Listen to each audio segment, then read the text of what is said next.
Hi!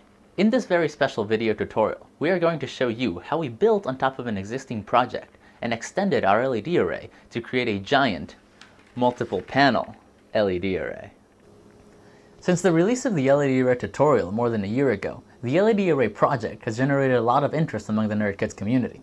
Perhaps the neatest thing about this project was its relative simplicity.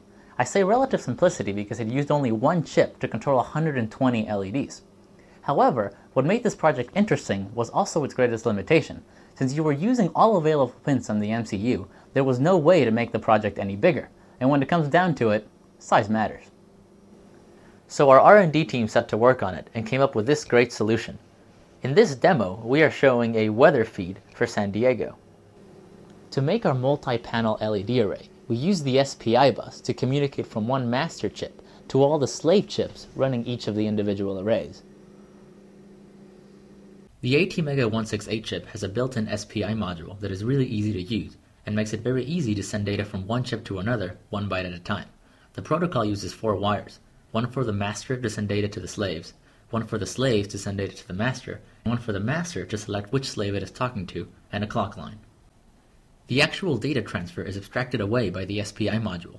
All you do is set a byte to be sent on a register in the master. The SPI module does the transmission, and an interrupt is fired when the data is ready to be read by the slave. The great thing is that one master can send data to many slaves using the same 3-wire bus, with a different slave select wire for each slave. Luckily for us, the original implementation of the LED array was modular enough to pretty much allow us to add this new functionality on top of the existing codebase. The original LED array looked something like this. We had an interrupt-based loop that took care of reflecting on the actual LEDs the internal representation held in the data buffer.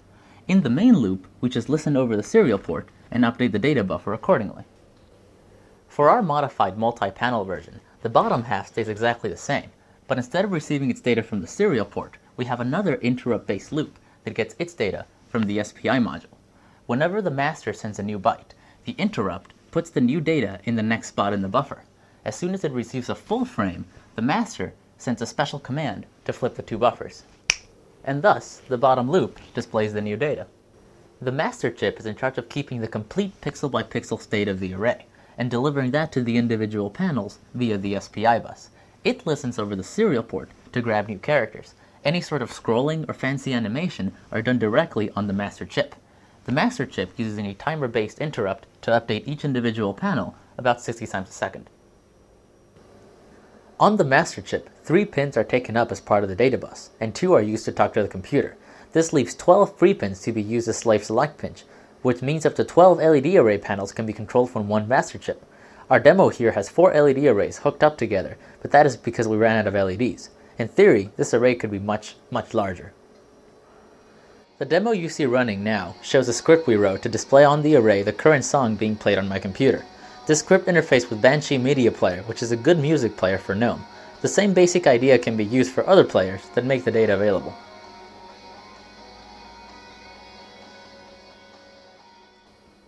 What we did in this project was take something we already had and use the abstraction layers that were already built into it to build another layer on top of it, which extended its functionality.